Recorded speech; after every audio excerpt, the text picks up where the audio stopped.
Hello, everyone. Welcome to another episode of the podcast Boys. I am joined today by Connor Nielsen. Connor, how are you doing? I am doing very well. How are you doing, Comics Kid? I'm doing just swell, Daddy-O, cool Jack. That's me very effortlessly sliding some 1950s, 60s lingo into this because today we are going to be discussing West Side Story from 1961. If you've never been here before, me and Connor, we talk about Twin Peaks related stuff. And since we've already talked about just about everything that's actually Twin Peaks, we have been for a little while now talking about stuff that features Twin Peaks alum, either before Twin Peaks or after. And this has two Twin Peaks actors. Richard, is it Bamer or Beamer? I kind of use those two pronunciations interchangeably myself. Okay, I've heard people say Bamer, so I say Bamer, but I don't know if that's right. But Beamer, who played Mr. Horn in Twin Peaks, and Russ Tamblyn, who played Dr. Jacoby in Twin Peaks. They are two of the lead members of the Jets in this movie. And Connor, why don't you tell us a little bit about this movie? So, West Side Story is one of the most popular and beloved stage musicals of all time, which got adapted into one of the most beloved films of all time. It also was a musical. So this is basically a retelling of Romeo and Juliet, but instead of the Montagues and the Capulets, it is a couple of street gangs called the Sharks and the Jets.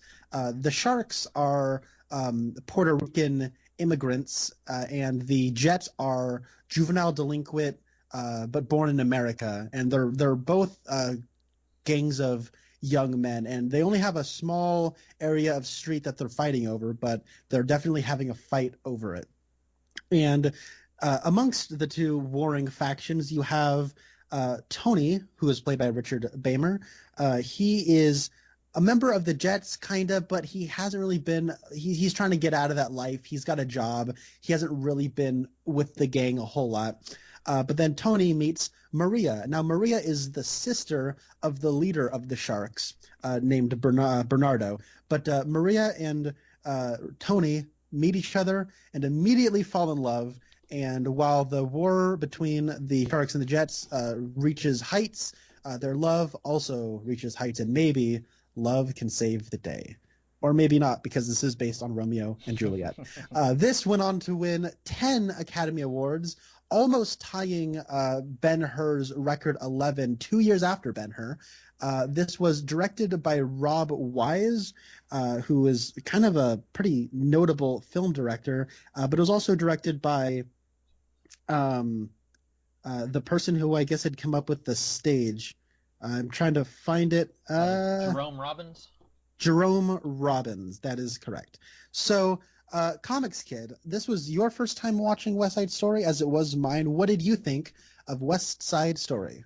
So, this movie, you said, won 10 Academy Awards. Everyone in the world loves this movie. I thought it was okay. I'm not a big fan of musicals, and within the category of musicals, I'm especially not a fan of the ones where I would call them dancing musicals, where everyone is dancing around. You have something like Little Shop of Horrors, which is technically a musical, I guess, because characters will just burst out into song, but it's not the kind of musical where suddenly like 15 people are choreographing their dancing all over the place while they're singing, and I really hate that genre of musical. And to make matters worse, I like Shakespeare. Okay, I really like watching Shakespeare as opposed to reading it. I have the complete works of Shakespeare, but I don't think I've ever opened that book. I bought it once, and I thought it would be something nice to have as a former English major in college. But I love watching Shakespeare. Romeo and Juliet is my least favorite Shakespeare story, so it's almost like the gods stacked this movie against me. Having said that, I liked about half of this movie. The first half, I think, is very slow and has all the elements of dancing musicals that I hate. And like you said, Tony and Maria, they see each other and it's lust at first sight or love at first sight, whatever have you. And I've never liked that. I always think that a love story should actually have time to develop. I don't buy that this woman is like screaming at the heavens when this dude whose last name she doesn't even know is dead at her feet. Spoilers, by the way, for like a 70-year-old movie. Or 60, I don't know. But anyway, what did you think of it? This was your first time also. So I am a little torn in two on this because there's a part of this movie, I would say most of this movie is great, and the stuff that's great about this movie is incredible. Uh, I was blown away and just really enthralled by a certain aspect of this movie, or certain aspects, I should say. But then there are also other parts of this movie that I feel are significantly below that standard, and I think that the longer the movie kind of goes on, the more frustrating they become. But I had a bit of a roller coaster of emotions because I usually it's weird when I watch a movie. Sometimes like I will just immediately know like halfway through, okay, the movie is 8 out of 10 on my scale, right? This was a movie where it was like right before the intermission, I'm like, man, this is getting really good. This is like an 8 out of 10. And then like as it was going on after intermission, there was a point where it kind of was dropping and dropping and dropping, and then there's a scene where I was like, man, this is like just kind of going off the rails. Like I'm actually not liking this anymore. And it kind of was going down to a 6. And then like I feel like it kind of redeemed itself as it's coming out of that, and like it was a bit of a roller coaster. So I guess like right now I'm kind of sitting at a 7, but it's not like a concise 7. It's like a scattered 7. You know what I mean? Like there are stuff about this that is legitimately incredible, but there's other parts of this movie that kind of drove me crazy. Now, as far as this being one of the greatest movies ever made, I will concede this is one of the greatest made movies ever. Oh my goodness, I had a whole bit I was gonna do early on, but I totally forgot to do that until now. I was gonna ask you, Comics Kid, what did you think of Michael Bay's favorite movie, West Side Story? I read that too. I saw that on the trivia on Internet Movie Database. That blows my mind because I have heard rumors that Michael Bay will have like movie nights with his friends, and if it's like air quotes boring, that he will like turn it off and like personally apologize because he feels like it needs to like a movie needs to have like the hallmarks of his movies, like sexy ladies washing a car and like gunfire and like guys yelling like take cover, I'll take care of him and so like Yelling in it's general. yeah, so it is so weird to me that he would like this movie. I really want to sit down with Michael Bay and watch this movie with him because I have no idea why he likes it. I from what I have heard about him, like he said that like every shot in this movie is like just so dynamic. Hmm. And I get what he's coming from. Like the production of this movie is a staggering achievement. Like from the get-go. You said you're not a fan of dancing musicals. I guess I've learned over like the recent years that I really like dance. There's something very impressive about it when you see somebody who's just capable of doing, like, the human body is capable of doing something that amazing, of expressing just it is like a pure expression of the human form. It is just and more than that, it's very visual, and for film it's cinematic. Like it is a spectacle unto itself, the art of dancing. And if you can shoot it in such a way that celebrates the spectacle, you can do a lot, which is kind of why the recent Cats movie was really bad. Was Hmm. that was a large reason about it. Like the dancing in this, like right from the get go, kind of blew my mind. And my favorite thing about this movie, I'll just get it out of the gate, is Russ Tamblyn owns this movie. Hmm. I had no idea he could do this. I had no idea he was such a gifted like entertainer. He can dance like you would not believe, and just watching him like just jump around and like doing backflips and cartwheels and doing like just pull-ups right out the doing looking like it's nothing. Like it is remarkably impressive, and he is a live wire of energy. And he's not the world's greatest singer, but it doesn't matter because I mean no one here is really the world's greatest singer. This is very much the era of musical theater where you weren't getting like American Idol contestants to like sing in your shows. Like you were just kind of getting people who can carry a tune.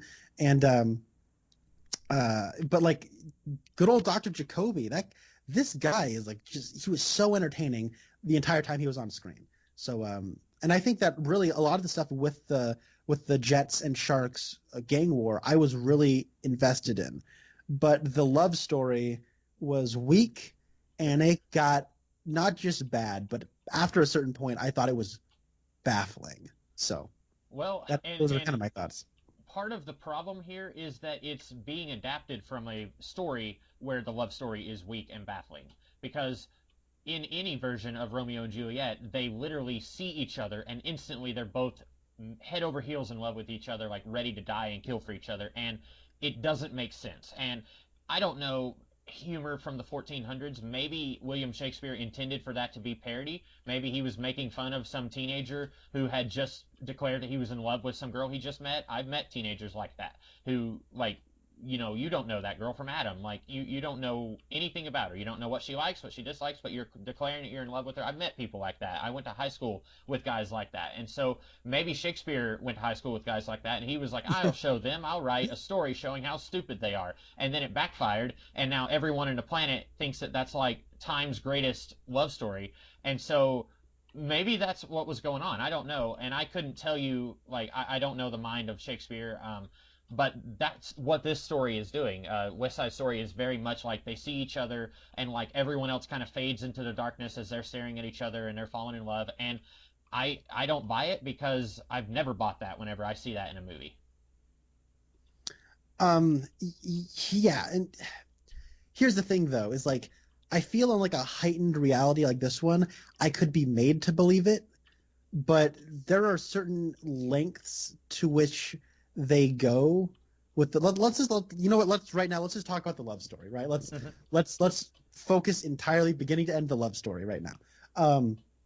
So Richard Beamer, good looking fella, looks a lot like he does when he's older actually. You can definitely see the older man he will grow into, but good looking fella. He sees Natalie Wood, and like most men probably is like, hey, who's that lady? And then so they see each other, and okay, they are both infatuated with the other one. All right, I'd buy it more if one was infatuated with the other, but you know what? Sure, I will give it that much. They dance together, and then they immediately start declaring love like that night, right? Yeah, he goes out and finds her where she lives. Yes. And so then they declare love to one another. Oh, okay. All right. You know what? Maybe this is just a celebration of young love the way Romeo and Juliet is. Or maybe this is the thing about Shakespeare is it's only written, right? Mm-hmm. It can be interpreted in so many ways. You can do a production of Romeo and Juliet that is a parody of young love. Like you were saying. You can do an interpretation of Romeo and Juliet that very much celebrates the romance at the core of it. You can do anything, right? You can do anything. This is very much celebrating the love story here. And what I think is weird about it is that once they declare love for one another, it's like after the intermission, Maria has this whole story about, how she's, gaga for Tony. And then I think it's like a little bit later she says like, oh yeah, last night. And I'm like, oh my goodness, they've only known each other for not even a day. Mm-hmm. It hasn't even been a full 24 hours. Then he kills her brother. She knows it. He comes to her, and then she's like, let's run away together. No, he's like, she at first is a little mad at him. Then he's like, but Maria, I love you. She's like, you're right, Tony. Let's run away together. And it's a little bit weirder than that. Not only that, but her brother Bernardo, like, is it his girlfriend or his wife? I think girlfriend. Girlfriend? Okay. She convinces her dead brother's girlfriend while the body's still warm. Go find the guy who killed your boyfriend, the man you love, the man you've been with. It seems like they've been in a relationship long term. Mm-hmm. Now go find the man who just killed the boy I just met not even a day ago, or just over a day ago, who I'm going to run away with. Go tell him. And she's like, go tell him a message for me, all right? And you know what? How dare you even think to do anything else? I'm in love. Okay? I'm in love. And I'm just like sitting kind of aghast, like, I don't buy that other people outside of this relationship would ever go along with this. Mm-hmm. Even if you could convince me they would go along with this, in like some kind of heightened reality, the extent to which your brother's dead and you're still in love, okay, that should be a wake up call. Like, I haven't known this guy a full day and he's already killed my brother. All right, well, that's a wake up call. That means I gotta keep my distance. Mm-hmm. But now you're getting like the girlfriend of your dead brother involved, and she's just gonna go along with it. Whatever. It kind of blew my mind. I think this would have worked better for me if we could have somehow said, like, this takes place, their love story takes place over like a year. Like they meet each other and then they're courting for a little while, and then like the rumble happens like a year after he met Maria. I don't know what you would have needed to have done to rearrange the plot that way. And I understand this is based on a stage musical that already existed before this movie, but I guess I'm also partly criticizing the stage musical as well, even though I haven't seen it. But if they could have somehow made it work so that they meet and then a year later he kills her brother, I think I would have bought this whole relationship a lot more. I agree. Something that I was reminded of is that movie Sing Street that I love, and I believe you've seen, right? Yeah. That's a movie that has a bit of a love at first sight quality to it, but that is also a relationship that I think develops and grows, and it feels a little maybe disingenuous to compare a movie from 2016 to a 1961 movie that's based on a play from like, what's it, 53? But I don't know. I'm thinking about in terms of like love at first sight love stories, and that's also a relationship that develops over a period of time. I do have I wrote a review of this on Letterboxd, and I got a comment from an old YouTuber I used to watch who had commented on it, and he had said that he is a huge, massive fan of this movie, and even more so the stage musical. And he can say that beyond a shadow of a doubt that the love story is the weakest part. Okay. He says that the direction of the best productions that he has seen of the show, they move the focus away from the love story. So I guess like it's all kind of like the matter of suggestion and where you're placing the focus on and kind of downplaying certain elements. So this movie doesn't do that, but I thought that was an interesting thing of note. Kind of like what we were talking about when we talked about the Greta Gerwig Little Women, how different versions of that story put different emphasis on the different characters. The one we saw was more emphasizing, wow, I can't even remember the characters' Joe. names. Yeah, Joe. Joe and Amy. And so, like, the other versions might emphasize different characters. So I can see that, how I think you were saying that Russ Tamblyn is really great here. I think if we could have put more emphasis on some alternate reality, if we could have had more emphasis between the friendship between Dr. Jacoby and Mr. Horn.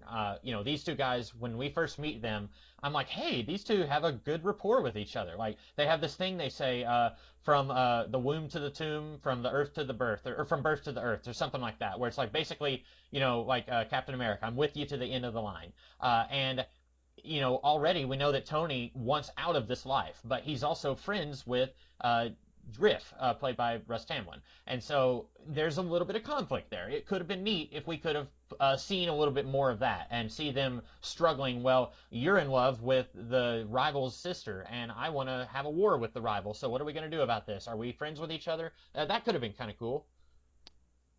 Yeah, I agree. It's interesting, though, like, because I think that the gang war stuff is really good. I don't know what you thought about that, but I thought that was pretty great. You mean like the fighting, or like the build up to the fighting? Like the story it told. Oh, okay. And even the fighting. Like that rumble, I was like legit on like the edge of my couch. Like I didn't know how it would end. Like I've read Romeo and Juliet in high school, but like it seems like they kind of combined Benvolio and Mercutio into Riff. Mm-hmm. And so I knew that one of those. I knew that Cyril dies in Romeo and Juliet, and I was kind of like gathering it's Cyril, right? Yes. Spoilers for a 600-year-old play. Yeah. Yeah, I think it is Cyril. And Cyril, he gets killed. He duels like Benvolio, right? Yes. It's either Benvolio or Mercutio, right? And then like they end up like killing one another. like I knew that was a thing in the book or in the play, but I didn't know if like it would subvert that or if it would like, because one either Benvolio or Mercutio, one of them lives and one of them dies, Hmm. and so it was like I wasn't sure which page they would take out of it. And then when you got like they got the knives out, and then you got like Tony shows up to try to stop the fight, and like I don't know how this is all gonna play out. Like I was like legitimately I was on the edge of my seat. It was really good, exciting action filmmaking in like kind of a more classical sense. And like the way they dance is, I guess I'm more into dance than you are, but like even like the gang war stuff and how like it kind of highlights racism and how it highlights like classism as well. Like the juvenile delinquents are like the Jets and like how they are kind of the scum of society and they kind of know it and they own it, but they also experience a privilege that I don't think they're aware of in Hmm. terms of how like the cops are more receptive to having them around than the sharks Yeah. because there's like a prejudice against Puerto Rican immigrants. And then when we actually have like the that whole song that I didn't even know it came from this musical of like I want to be in America, like that they have that whole tune that kind of highlights how like they wanted to come to America but it's not really that great, but they can't really go back, and once they go back everyone's trying to get over to America, and it's just kind of like the way immigration like worked out. It was all like I found very interesting, and like then you get this like that I think the best like song number here is the one where they're waiting for Bernardo to show up at the candy store, and it's just the Jets talking about like how they're juvenile delinquents. Hmm. Like I thought that was great, and like just kind of hearing their backstory, and like they were kind of tackling really pretty heavy subject matter in both of those numbers, but in a way that was lively and fun and was entertaining to watch. Yes. I told you a couple weeks ago when we said we were going to talk about this that I had seen part of it in elementary school. Watching it today, I was surprised that an adult was showing children who are younger than fourth grade this movie because it's got some really heavy subject matter in it, stuff that I would kind of struggle with showing it to children. Like it's not like it's super graphic. Like a guy gets stabbed and another guy gets shot, and it's not like we're seeing a lot of blood in those scenes. But I mean, like you said, like the police officer is pretty racist against Puerto Ricans, and all the Jets, they're the white kids, they're pretty racist against the Puerto Ricans, and then like there's a attempted rape scene close to the end of the movie that I don't think we saw in elementary school. I don't think we watched the whole thing. I think we would have only seen like an hour of it, if that, with how long classes were. But I like there's a lot here that I'm like very surprised they showed in a 1961 movie with how like back then it's like you can't say certain words, you can't show certain things, and then as the years progress, it's like okay, we're going to be a little bit more lenient on that. And so I was a little surprised with how heavy some of this was for a movie that came out then. Yeah, I agree. I think this was pretty gritty, like for its time, but it was also lively and fun. And I think that balance is struck pretty well. Um, and but then I think kind of more dramatic, emotional stuff towards the end. I think that like while I don't like the love story, I think that the Sharks and Jets kind of gang war, like the way that plays out, is strong. So like there's that very uncomfortable scene where Anita goes to the candy store to try to find Tony, and then the Jets are roughing her up and like Hmm. humiliating her, and it's a pretty upsetting scene. Yeah. Like even today, like it was like, oh, this is a little hard to watch. Um, I still found that like the way it kept addressing like why these people like don't like each other, and like the subject matter was still being addressed, and like that story was still being progressed, even though the subplot of Anita going to see Tony I thought was just ludicrous on like the love story level. Hmm. On the gang war level, like it still like worked out well. You know what I'm saying? So I that's why I was feeling a little conflicted. But then even then, like when you have like Doc who owns the candy store, like where he has it, like he's like, "What's the matter with you kids? Like, Hmm. why do you have to like why do you have to like what's the exact line of dialogue where he's like why do you have to be this way?" And then the one kid says like we didn't make the world or something like Yeah. it's kind of addressing those kind of issues in a way that I think feel you think about like these kinds of musicals and it does sort of you think like oh it's heightened and blah, there's yeah it's like you have like this kind of heightened kind of like you don't have to think too much about it in a sort of way, and I think that the movie does a good job of shining a light on that and kind of stripping away the sort of fantastical elements of it in parts. I remember those parts the most, especially like when Anita finally makes the decision of being like, you know what? No, Maria's dead. That's the message I have. And then she leaves. And then, I don't like the love story, but when Tony hears that and he's like all crushed up and he's talking to Doc and like Doc has to like smack him in the face, like, dude, what's the matter with you? Like, you're in love and all that, but like you're stupid and young. You know what I mean? Mm-hmm. Like that stuff really clicked with me and it really worked with me. And it was just a little frustrating that by the end, it's all revolved around this love story that I really didn't care about, because on top of that, like, okay, they love each other. They have plenty of screen time together, but all they do is talk about how much they're in love. And that's it. So. Yeah. And, on the one hand, I'm torn because when I saw that this was 2.5 hours long, I almost wept. I thought I can't make it through that. You know me, I have such a small attention span that like when I have a movie on DVD, I throw it in my computer and I'll watch it at double speed, even if it's a movie that I really enjoy, because I'm just like I could do other stuff with that time, and so I'm a horrible film fan in that regard. Everyone else in the world. Address your hate mail to me. My name is the Comics Kid 2099. So anyway, but then on the other hand, I was thinking if this was made, and I know Steven Spielberg's doing a remake, but I was thinking if this was made today, you could do it as a 13-hour Netflix series, and you could really flesh this out. You could spend more time with Tony and Maria falling in love and spending time together, and they get to know each other, and then you could find a way to make it work when Maria convinces what's the other character's name? Anita? Yeah, convinces Anita to go tell Tony, hey, the cop is talking to me.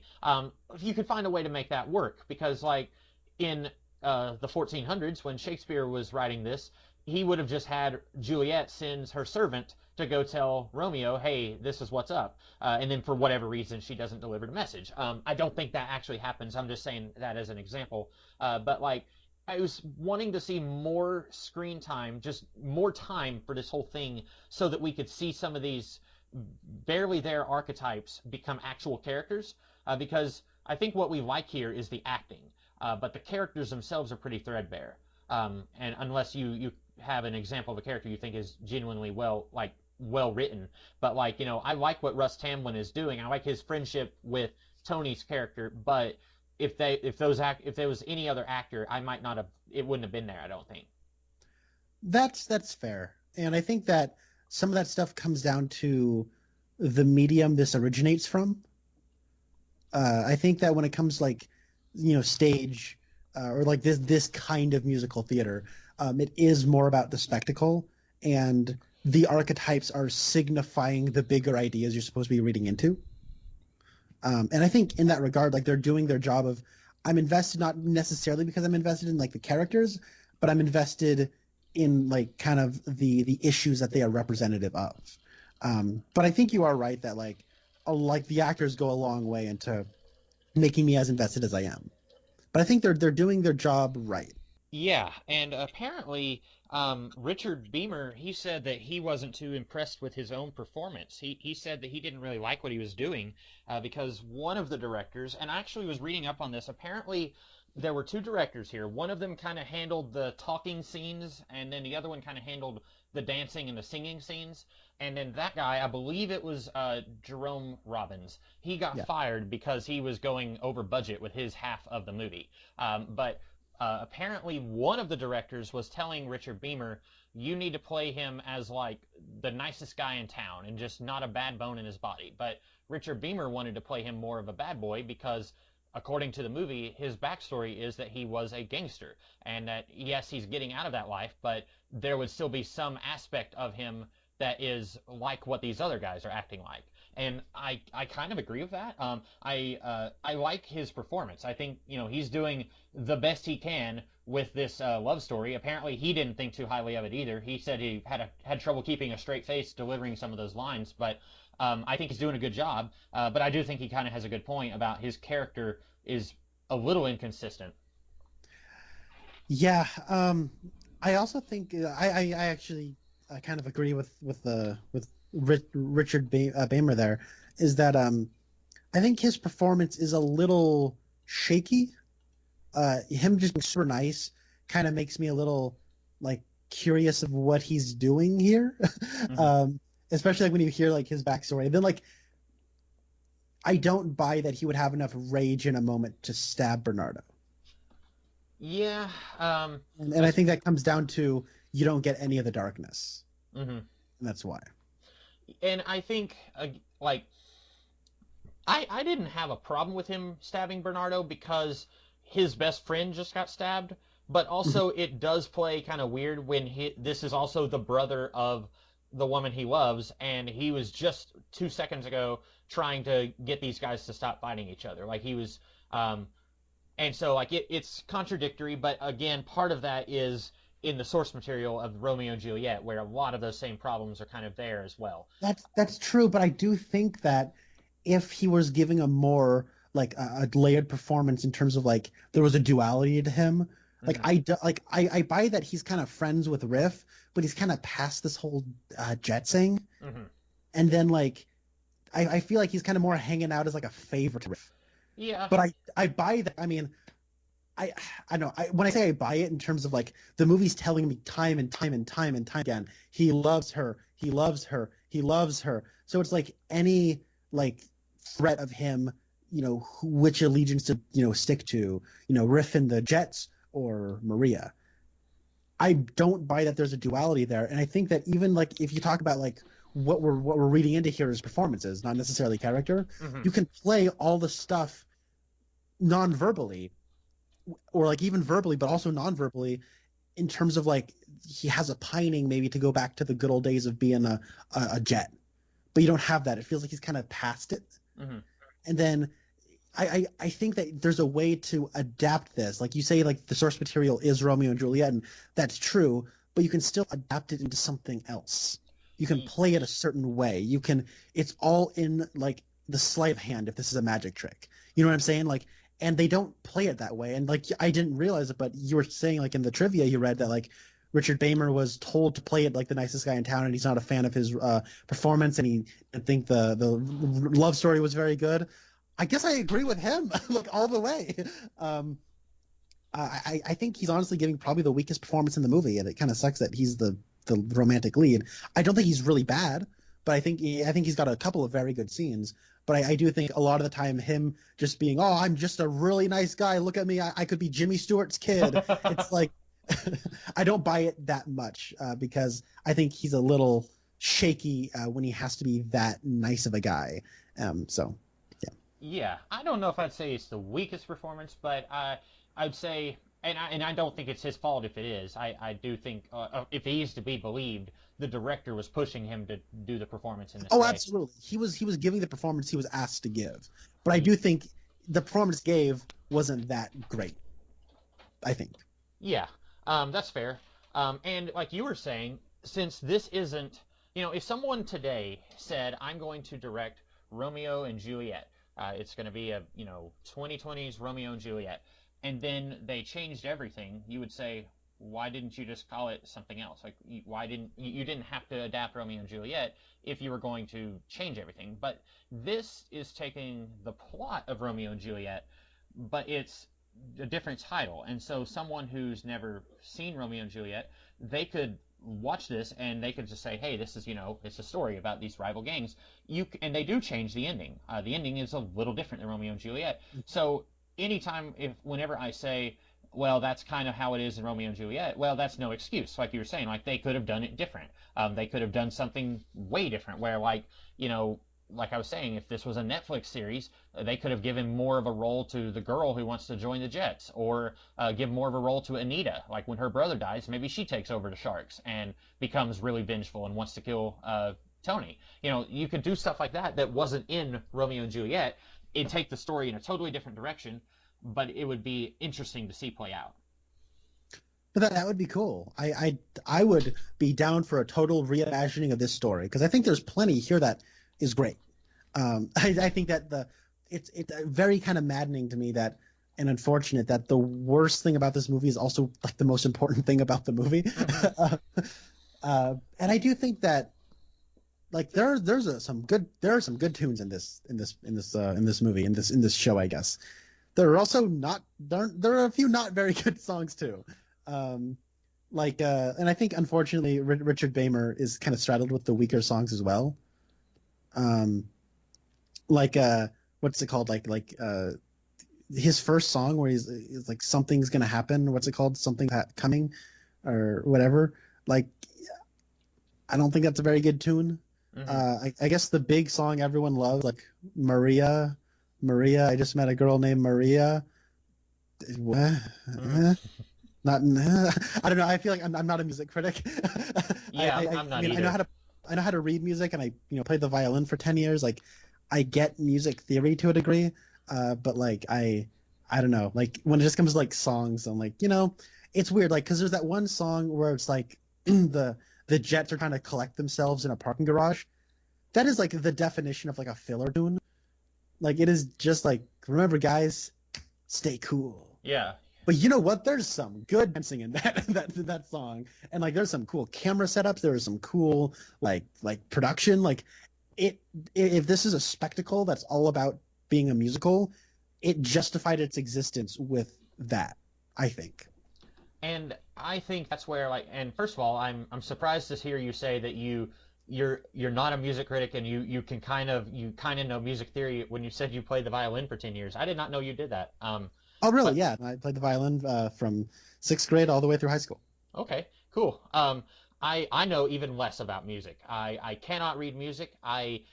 I don't think I can sing. If I was to hum a tune, you could recognize the tune, maybe, but I don't consider myself a good singer. Here I am showing my butt once again. Direct your hate mail to me and me personally. I skipped through most of the songs in this movie. I listened to the first few, and it's not even like I was listening to this like minutes before we started recording. It's not like I was like, oh crap, we're gonna be recording soon, I gotta finish this movie.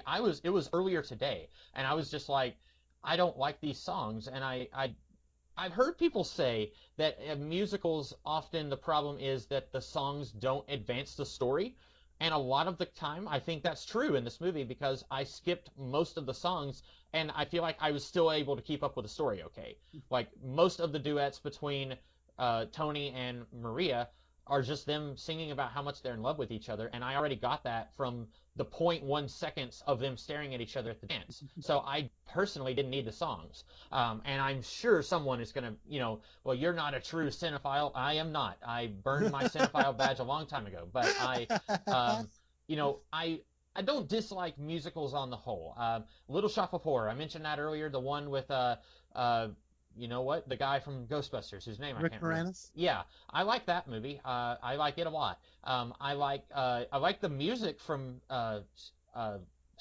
Grease. I'm just losing all my words today. I like the music from Grease. I haven't seen Grease since I was in like 7th grade, but I had the soundtrack for it, but I like most of those songs, some of them, but generally, when you do a musical in a movie, I'm of the opinion it really needs to push the story forward in some way. And like you were saying, the song "Cool," all that does is, hey guys, we're mad at the sharks. Let's go get them. Okay, then go get them. Don't waste 5 minutes singing about it in a parking garage. Just go. Hey. Before they gotta go get it, they gotta chill out for a second, But here's the thing though. It's like I said, for me, I get what it is. Like my brother was in theater in high school. I've seen plenty of like high school productions of things and like college productions of musicals. Like I feel like I might be more acclimated to this kind of production where it's just like I kind of get what it is. It is what it is. And I mean, I think in terms of like film adaptation of a stage musical, this is much more cinematic and like much like if somebody says it's a musical, I would almost believe them. Mm-hmm. Because a lot of the time when it comes like for example, I really like that movie, that Denzel Washington movie Fences, which is an adaptation of the play, but you can tell like the whole thing takes place in like a house. Mm-hmm. You know, it's like I can just see the play as it's like, okay, here's a yard and here's a porch. They're reacting and pointing to things off camera, and it's like you can tell this is based on a stage play. Mm-hmm. This one, like, you know, Michael Bay, he wasn't kidding. Like, it's very dynamic. There's like that shot where like all the jets like do the strike a pose, and it cuts to that kind of overhead shot where like the word jets is written across like the concrete, Mm-hmm. and they're like posed against it. Like I think it's a really cool, like it makes use of the cinematic style. And I feel like you said that like, well, I didn't know this, but you said that one of the directors was fired because he was going over budget, and it was like Jerome, what's his face? Jerome Robbins. I feel like I understand. I get it. Like Mm-hmm. like you saying that kind of like, oh, okay, because there are a couple of music numbers that are not as good as the other ones. Like I think my dogs are sneezing. I don't know if you can hear that, but I can't, no. okay. But anyways, like there are a couple of those musical numbers. Like, what's the first one that Richard Beymer has? It's like something's gonna happen or something's coming or whatever it is, Mm-hmm. and it's sort of like him, like walking around in a circle, and there's not a lot of choreography to it, and he's just sort of like not doing a whole lot. And then there's like that one, like the Maria one, he's just walking in front of a rear projected image, Mm-hmm. and that's it. And it's like, oh, okay. But then like you got like the one where it's like I'm feeling pretty Yeah. witty and blah. Like the choreography there is really cool, and like they're using like the geography of the set, like where like the one girl goes up out onto the steps, but you can see like her feet dancing up the stairs through the windows. Like they're using that, and like the opening number with like, you know, the Jets and the Sharks kind of fighting over stuff, and like I think the big dance where Tony and Maria meet each other, that whole sequence is insanely good. Like it just in terms of like, as like I said, like as a spectacle, it justifies a lot of the existence of these numbers because you're there to be entertained by the dancing and the songs. But there are a couple of songs throughout that aren't entertaining and aren't visually stimulating and aren't that. I don't really like the songs all that much either. So I do kind of like start twiddling my thumbs and wondering why we're wasting this time. Mm-hmm. Speaking of wasting time, I was already at my wit's end in the opening minutes of the movie because there is like I don't know what they call it. I guess maybe an overture is the official word, where it's just there was this Yes. like red screen with these lines on it. And then the red screen slowly turns into a blue screen, and then it slowly turns purple. And I ended up just kind of fast forwarding on my Netflix, and then I look, and it's like almost 5 minutes that it spent on that, and then it finally pans out, and it says West Side Story. And I was thinking, you could have had my attention. You could have just like in the opening seconds, just boom, loud noise, and just have words on the screen. West Side Story by Jerome Robbins and Robert Weiss. And then I'm just like, yeah, let's go. And then like it spends another like 5 minutes of the Jets walking around before they say anything, and like they walk and they interrupt the guy's basketball game, and then they're just doing some more stuff, and they're snapping, and I'm just like, come on, let's let something happen. And it's a 2.5 hour movie, and you know, if this was a play, that would be nothing. Like I go watch Shakespeare in the Park every year, and it's usually about 2.5 hours long, and so that, you know, that's to be expected, but also I love the efficiency of stories. I love it when you can tell a story and make it as tight as possible, and that's not what's going on here. Yeah, but I don't know. I guess I was kind of more prepared or expectant of that kind of thing. Like when it started off, and you just have like kind of that abstract uh, west side of New York painting or Mm-hmm. whatever it is, and like you're just sitting there, and I'm like, oh, okay, it's an overture.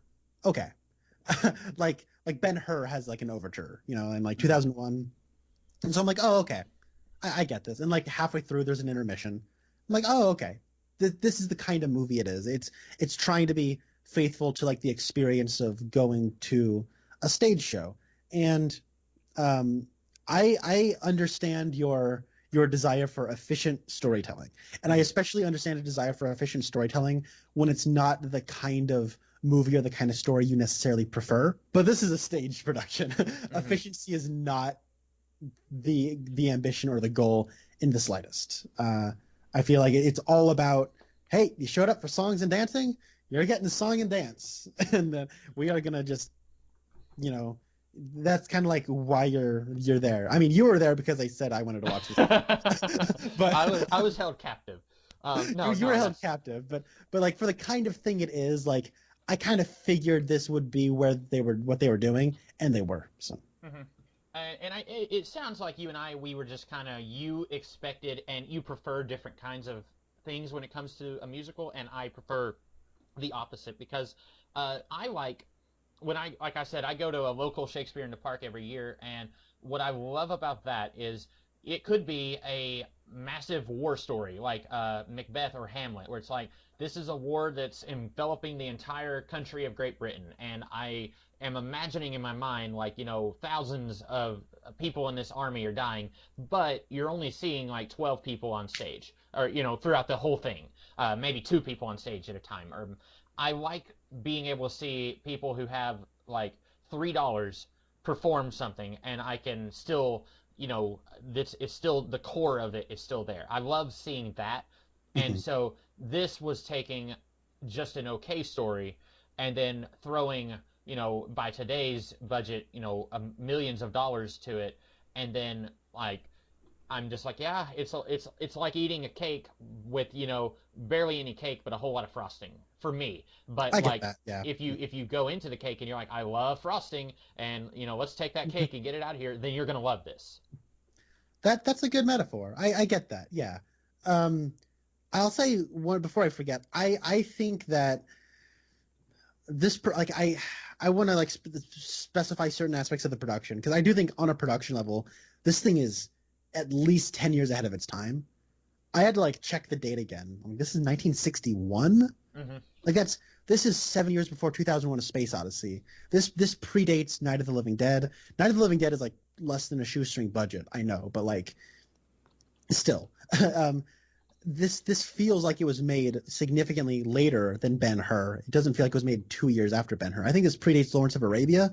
Like there's a modern quality to the shot setups and the editing style that feels so fast and urgent and hip and modern, and like it doesn't feel like old people trying to make something cool for the kids. It feels like the kids took over the production and made something that was super fresh, and I think that's really cool. And I want to know what's Steven Spielberg gonna do like to justify remaking this, because I feel like this, like, I mean, you can tell it's kind of old, but it doesn't feel that old. You know what I mean? Like pacing wise, this feels like it's at least in the 80s. The colors are gorgeous in this. The way the colors contrast, and like when they're at the dance, like the walls are this kind of brownish red, and like all the jets are kind of wearing this yellow, and all the sharks are wearing this purple. And aren't purple and orange or purple and yellow like they're opposite colors on the color wheel, right? Yes.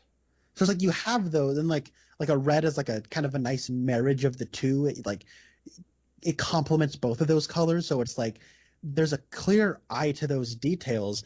And what I think is mind-blowing is like there's a lot of layers to the images, right? Like there will be a lot of people on screen. Like there will be a time where there are like 12 people all lined up, and then another 12 people all lined up facing the other 12 people. And like those are like, that's 12 layers of thing in your frame. And like even in that big dancing sequence, there's like 8 couples dancing, but you always know exactly where you're supposed to be looking. And as it moves and moves and moves, your eye now finds the next person you're supposed to be looking at. And it is like really, really impressive, because I watch a lot of movies. I've seen a lot of action movies. I've seen a lot of movies with like for example, like Michael Bay. Like I can see the Michael Bay, like how Michael was influenced by this.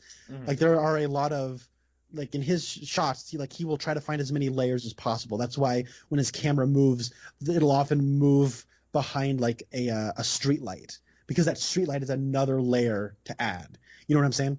Hmm. Or he'll always have like planes flying overhead. That's another layer way back there to add. It's more visual information. It's more visually stimulating. But when I watch a Michael Bay movie or a Tony Scott movie or any other kind of action movie from like that were popular in the last 20 years, it's so overstimulating that I hate looking at it. And then you have this movie, which has those same hallmarks: a lot of layers, fast editing, high contrast colors. But I find it beautiful and like eye-catching instead of overstimulating and kind of repelling. So I think that is something that's an accomplishment, I think, anyways. And it's not an accomplishment because this movie makes it look easy, and it's not an accomplishment until you've seen it done wrong time and time and time again. Like, I feel like I've seen it done wrong time and time and time again. Hmm. So Yeah, and it's possible that if I had watched a whole bunch of musicals, that I would then be singing praises to this movie. Like, hey, this is what West Side Story did right when you compare it to all of these others that did it wrong. But really, I don't think I've seen that many musicals. Like I said, Little Shop of Horror. I've seen Grease at least once. Seen this, and then like any animated Disney movie. But I almost put that in a league of its own, because you're not really, an animated Disney movie. For all I know, like they're taking cuts from like 5 or 10 different takes of a song and smashing it together. But mhm. with something like this, that when Richard Beamer is singing, that might be the 12th take of that song, but it's all one take right there. You know what I'm saying? Like, Yeah, yeah. and so I would say an animated musical, that's its own beast altogether. But yeah, if I had seen more from this world, this type of song and dance number, I might be more appreciative of what we had. And I get that. And this is just isn't generally your thing to begin with, which Right. thank you for watching this though, even if you skipped probably half of it. Maybe not half. It was because I would say it was probably about 45 minutes or an hour in before I started skipping songs anyway. Okay.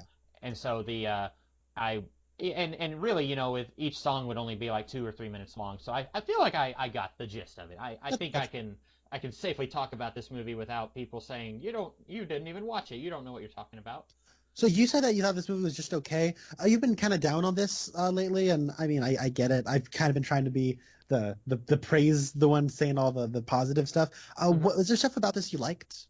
Yeah, I did like Russ Tamblyn and Richard Beamer. I thought they were really good. I wish we had more of them. I didn't hate Richard Beamer's performance, even though, like we said, it doesn't make a whole lot of sense for the bad boy to be acting like Archie Andrews of Riverdale. And I liked what he was doing though. I think Natalie Wood is doing pretty good as the innocent one. I don't think I'd seen anything with her before, and I know she's like a classic Hollywood star, but this might be the first thing I'd seen with her. I think most of the main actors are pretty good. There's like 12 or 15 Jets and 12 or 15 Sharks, and I don't know all their names. Most of them just get a line or two here and there. I think Anita, played by, was it Rita Moreno, who played her, I think. Yeah, yeah. She did pretty good. She won Best Supporting Actress at the Oscars. For this. Yeah. I believe it, because I think she does that scene where she goes to give a message to Tony and then she changes her mind. That's a really well acted scene, just really good acting there. And then is it George or Jorge Chakiris, who played Bernardo? Yeah. He won Best Supporting Actor. I think he's good. I don't know if he would have. I would have given him Best Supporting Actor, especially when Russ Tamblyn wasn't even nominated. That's weird to me. But those were the winners, the big winners. No one was nominated for leading actor in this movie, but the two that were nominated for supporting actress and supporting actor both won. So, see, I don't know the rules of the Academy, but I wasn't sure, like, would Russ Tamblyn and would he count as supporting actor, or could you nominate anyone as a supporting actor? Like, I'm not sure at which point they would say no, that's a lead actor. Get him out of here. It all comes down to, and this is what sucks about the Oscars and why I've been very disillusioned by like just the awards scene in general over the last few years. Like I feel like everybody goes through this disillusionment, and it just took me a little bit later than everybody else. But it's all down to like how you campaign your movie. Hmm. So I don't know if you've seen the remake of True Grit by the Coen brothers. No. Okay. Haley Steinfeld is the main character of that movie.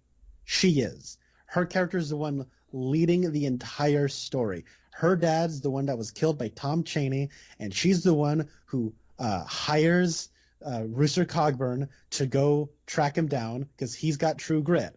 That's the plot of the movie, right? Yeah. Nominated for Best Supporting Actress. Oh, and while we're at it, Jeff Bridges, you get nominated for Best Lead Actor because you're Jeff Bridges, and no one's heard of Haley Steinfeld before. So that's how it works. That's how it was campaigned. Since I've only seen like 5 minutes of both True Grit movies combined, maybe I would say the reason for that is because in the original it's John Wayne, and so even though the structure, That's like fair. you mentioned, on paper the structure's clearly what's her face, the girl is the lead character, but then you cast John Wayne in it, and immediately he takes precedent over everyone else in the movie, and so even though this was a remake, Thanos, what's his name? Josh Brolin. Yeah, he would be the lead actor because he's Oh playing no, the. Josh Brolin is in the remake. Don't get me wrong. It's Jeff Bridges. It's Ironmonger who is. Oh yeah, yeah. Like I said, I haven't seen it. I guess I need to do that. I'm not since I'm just burning bridges all over the place today. I'm not a big Western fan. So my dad is a huge Western fan. He loves Westerns. I've grown up around them. I've never been just the biggest fan of Westerns. So I have access to this movie. I just haven't seen it. Okay, I have not watched hardly any westerns myself. I watched like 5 minutes of the original Magnificent Seven. Hmm. I saw the Magnificent Seven remake. Thought that was pretty fun. The one that was directed by Antoine Fuqua that starred Denzel Washington and Chris Pratt. I've seen the original True Grit and the remake of True Grit. And a hot take: the original kicks the remake's butt left, right, and center. Really? The Coen Brothers remake is not good. I don't like it. Everyone See, loves it. It's nominated for Best Picture. Everyone says the remake is better than the original, but the John Wayne original is so entertaining, and all three of those lead characters are so wonderful. I love that movie. So since I'm already dug myself into a hole today, I've never thought that John Wayne was a very good actor. I don't think anybody thinks he's a particularly Okay, good actor. good. I'm glad I'm in good company there because I've always thought that everything he's in, he's playing the same character. Oh Like, yeah, definitely. he's Genghis Khan in that one movie, and he's. I don't think so, partner. Like, yeah, that's what Genghis Khan Now, was what do like. you think you're doing there? What does Genghis Khan say? Uh, Uh, Chinese fellow, yeah. get out of here! I could have said something more racist, but I didn't feel like saying Hey, anything. John Wayne already beat you to it. I know. I wanted to be in character, but it felt like it would be wrong saying Yeah. saying it. So, but but I have seen High Noon. That's a good movie, but that's also like the Western commenting on itself at that point. So, whatever. Have you seen High Noon? High Noon's good. No, I hadn't even heard of that one. I don't think. Oh, that's the one where Frank Miller's coming to town. So Gary Cooper's got to like get people ready to fight Frank Miller when he shows up. Wait, what? The bad guy's name is Frank Miller. Oh, okay. I was like, man, You've seen High Noon because it's you funny. could have told me that actual Frank Miller of comics was like took a turn in acting in like the late like or early 2000s, and I would have believed you. That's actually the 50s. Oh, okay. See, I didn't even know when High Noon came out. It's got Grace Kelly and Gary Cooper. Gary Cooper was well aged, and Grace Kelly was, well, that was before she was the Princess of Monaco, so she was, princess worthy. It's just funny that like they're a couple, and you're like, man, what is the age gap there? Jeez. But that's a cool movie. It's actually in real time. It's like an hour and a half long, and it's in real time. It's pretty cool. Anyways, we are so far off the beaten path. There's stuff about this movie, West Side Story, that I don't like, and I feel like I should highlight that. Obviously, this was made in the 50s, so simply having like Puerto Rican characters and like showing their life is like pretty like ahead of its time and kind of progressive. But it does succumb to some uncomfortable Puerto Rican stereotypes. They don't go to America. They go to America. Mm-hmm. It's always America. Buenos noches, Maria. It's like, oh my word. It was Speedy Gonzalez somewhere back there? Jesus Christ. That's here. Now this is a weird complaint. This might be a weird complaint for some people, but I don't like Natalie Wood's singing voice in this movie. I don't know if it is her singing voice. I was reading on the trivia, and somebody dubbed over some of her songs and some of Rita Moreno's songs. It was the same actress dubbing over both of them, I think. Well, I guess that even more proves my point. It's not like I'm not saying like I don't like their singing voices. I don't like the voice style of that singing. It's actually why I don't like the Bing Crosby White Christmas, which I know is like complete heresy. Hey, if you're burning bridges, I'll burn some bridges while I'm at it too.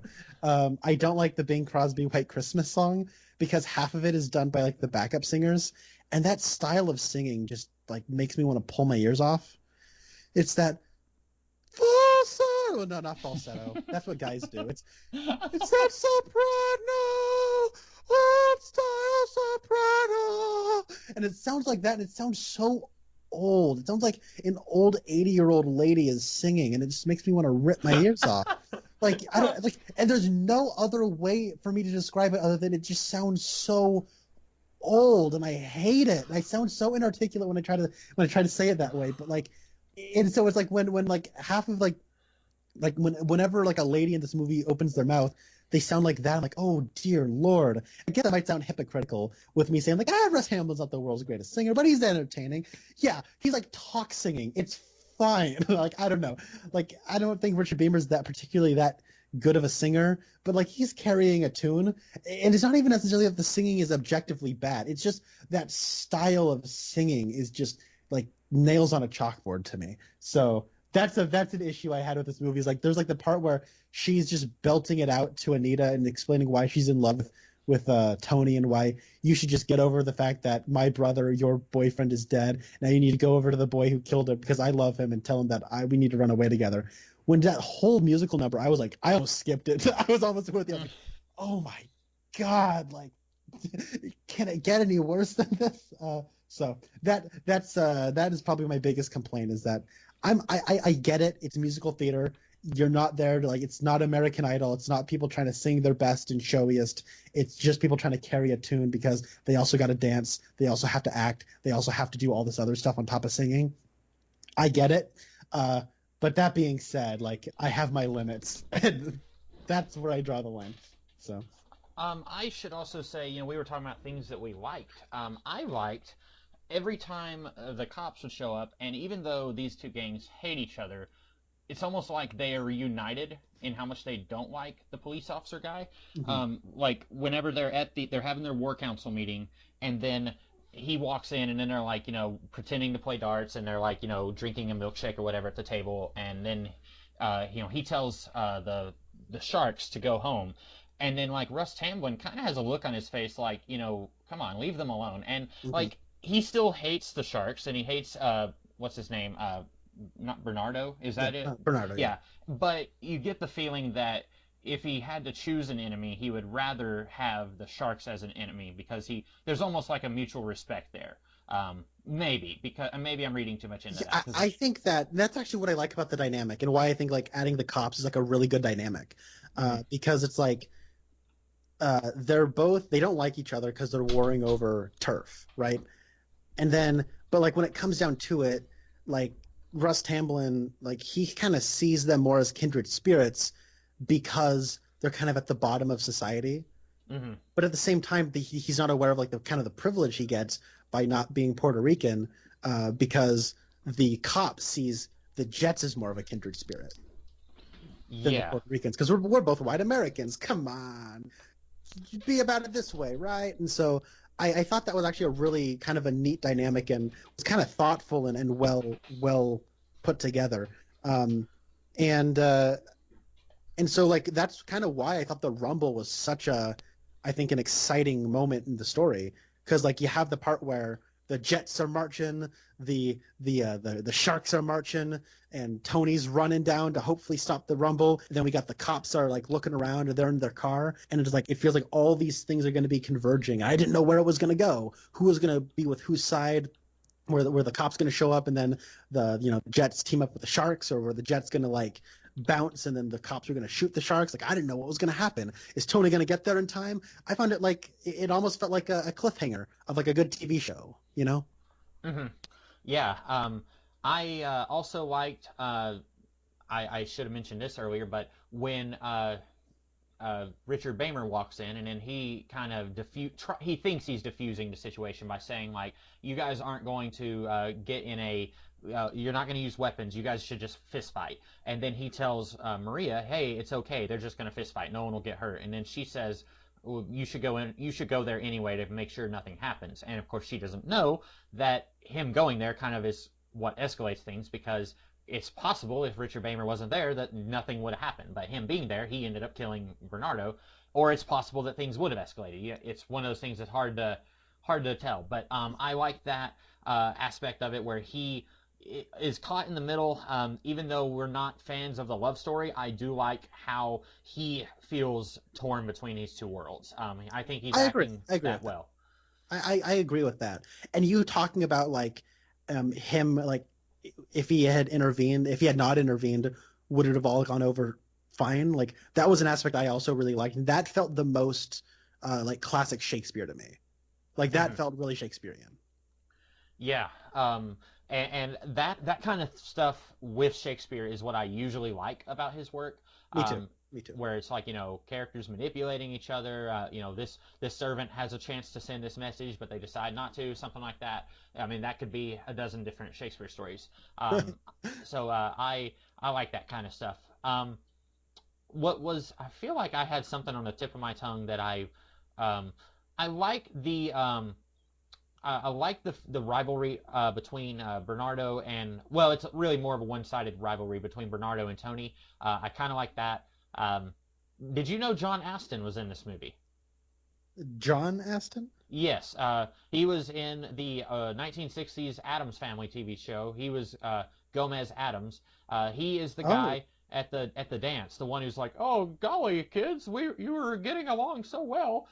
Why don't we have the girls get in a circle and the guys get?" It's that guy. That was Sean Astin of the Lord of the Rings. That's his, I think, adopted father, but he was in the Addams Family. That's like the thing I think he's most well known for.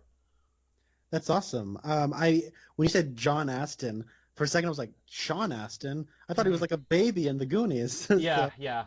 I actually went, as soon as I saw him when I was watching this, I was like, "That's John Astin," but I had to look it up. And then at first I was like, well, maybe that isn't him. But then I saw he was apparently uncredited, but he looks just like, I mean, I think technically I don't know why I said technically. I think he's still alive today, technically and untechnically. He's in a coma, but he's technically alive still. But he was in a TV show that I watched about a month ago called The Adventures of Briscoe County Jr., and that was in the 90s, and he aged pretty well from the early 60s to the early 90s. He is still alive. He was born in 1930. Wow, okay. He might have actually been about as old as some of these people playing teenagers. Because I think like Richard Bamer and Russ Tamblyn, weren't they born around then? I don't know, maybe not. I mean, he's 90 years old now. Yeah. I think Russ Tamblyn and Russ Tamblyn's like in his early 80s. Okay, yeah. So, and Richard Bamer was born in 38. 85. Okay. So Russ Tamblyn's got like a few years over Richard Bamer. So. Mm-hmm. But he's close enough in age to where, Yeah. And I feel like Russ Tamblyn's kind of stretching it with like the young adult look. I think he definitely looks like the leader of them because he looks like the oldest one. But maybe it's just because I know him as Dr. Jacoby, but I'm like, it's like mini Dr. Jacoby. He even looks kind of like a little adult way back here. So when I first started watching, because it's like 15 minutes before we see Tony, I was like, okay, I instantly recognize Russ Tamblyn. I knew that was him. He just kind of has a look that, when I see him, I'm like, he looks kind of like he does in Twin Peaks. He's younger, obviously, but it looks like him. And then I was like, well, which one of these clowns is Richard Bamer? And I was looking at all of them, and I'm like, I don't think any of them are. And then I see him later. I'm like, oh, there he is. I knew that wasn't him, like, hiding in the background. We've had instances before where we choose a Twin Peaks-related movie, and then it's like, oh, that guy's only in like 2 minutes of the movie. And so I thought, well, maybe Richard Beymer is like in it, but not in it a lot. But I was happy to see, kind of like how we talked about Survival of the Dead, how Kenneth Welsh plays a sizable role in it. Same thing here. I like that these guys. I was disappointed to see Russ Tamblyn get killed, but then that's close to the end of the movie. So I like that they're both got pretty big, meaty roles here. Yeah, I agree. That was I was expecting Russ Tamblyn to be like one of the Jets who's in the chorus. Hmm. Like he'd be his big number would be the guy on the left during the "Stay Cool" scene. Yeah. But he was like at the end when it says starring Natalie Wood as Maria, but then the next three are Bernardo, Tony, and Riff. Like he's one of the top billed people, so Hmm. I thought that was cool. Um, what did you think of? I don't remember character names at this point, but what did you think of the girl who wanted to join the Jets and also the guy who was reading the comic book and was crying about the dead bodies? What did you think of their subplots? You're gonna have to remind me of the guy who was reading the comic book. I watched Okay, this 6 days ago. okay. It's uh, the youngest. I think he's the youngest guy in the Jets, and at one point he's on the roof crying, and someone oh else yeah, yeah, finds yeah, him. yeah, yeah. That's right. That's right. Um, Um, I like that. It adds a little, I think, personality, and mhm, in terms of like how being in a gang, you kind of have to put up a certain demeanor, and you have to kind of like put up a certain attitude to be perceived a certain way, and it's like the gang mentality mhm. where if you act the way everyone else does, then eventually that's just the way you naturally are. But then once you my dogs are shaking right now. I don't know if you can hear that. I'm sorry. But there's a there's kind of a cool aspect where like something really horrible happened and like they watched like their leader get killed, and emotional vulnerability is to be expected, and you can and in seeing that you can almost I kind of read into that where everybody who's in the Jets is feeling that way, Mhm. but some of them are kind of putting up more of a tough front than the others. So I liked that, and like the girl who kind of wants to be a part of the Jets, I liked her subplot. I liked the way it came back, and I liked how kind of once Bernardo and Riff are killed, there's a bit of like everyone kind of gets scattered and has to go their different ways, and people have to meet up with this person and go to that person, and I thought it was a well seated little element that had a fun payoff. I Mhm. didn't necessarily need to be there, but that's okay because it was there and it did what it did fine. Yeah, I don't think that they're bad subplots, but I kept whenever we had screen time devoted to these fairly minor characters, I kept thinking I wish we had more screen time fleshing out the love story or fleshing out the friendship between Riff and Tony. I wished that some of the more important characters could have had that screen time.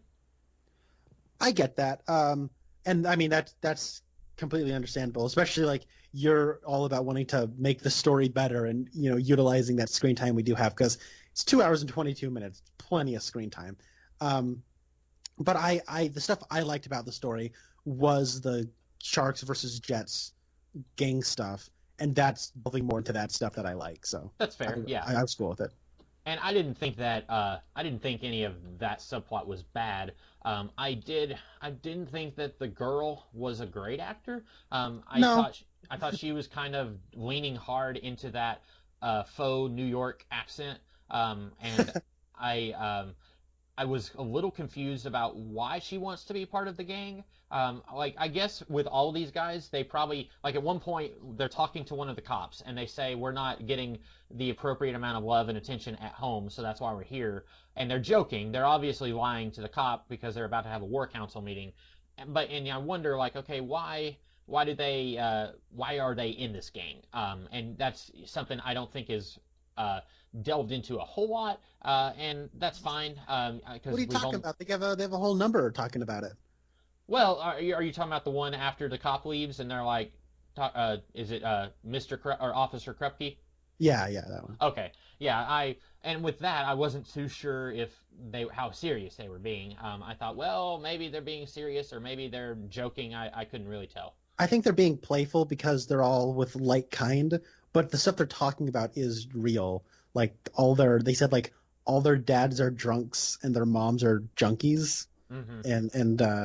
and they were like they've been abused and beaten their whole lives, and so that's why they're in a gang. And that's actually why that was my favorite number, is it kind of explained why these people are even doing what they're doing and why they're fighting over just a stretch of road. That's fair, and I guess not defense, I probably shouldn't have skipped that song if I wanted more development on that.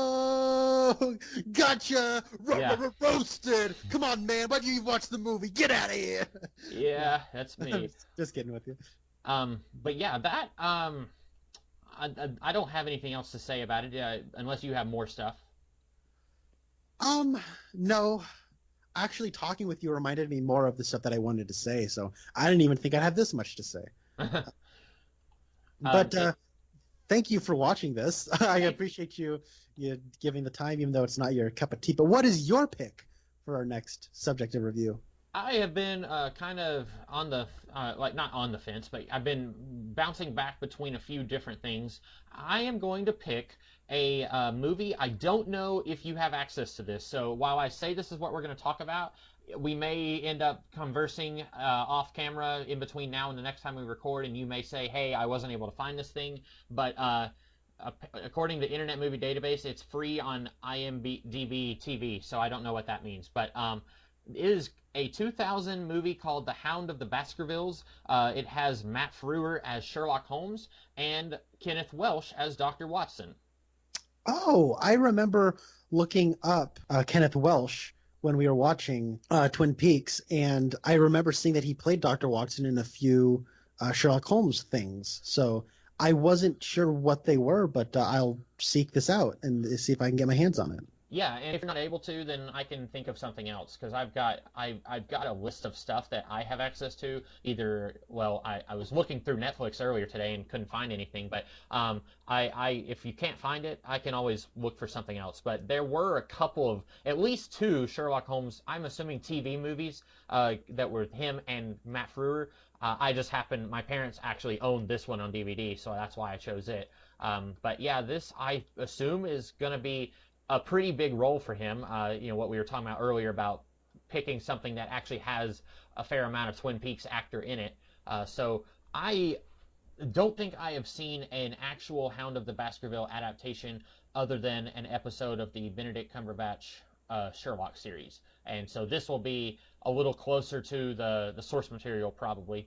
But I'm looking forward to this. I can get it watch now free with ads on Amazon, so I will be able to watch this. Okay. I was looking on Amazon. I couldn't figure out how to look just on Amazon Prime because there's like a dozen different Hound of the Baskervilles, so I was having trouble Yeah. finding this. But it'll be the one with Matt Frewer and Kenneth Welsh. Cool. We will be talking about that in a couple weeks. And do you have anything else, Connor? I've got a basketball here. I'm gonna throw it back to someone else playing basketball in the recording studio here. Uh, Oh man, my mouth is all dry. I can't whistle. Gosh darn it worked. I heard it. it. All right, it was probably very faint. So That's all yeah, I got. then we will see you guys in a couple weeks with a Sherlock Holmes video. In the meantime, I am the Comics Kid 2099. And that was Connor Nielsen. Bye.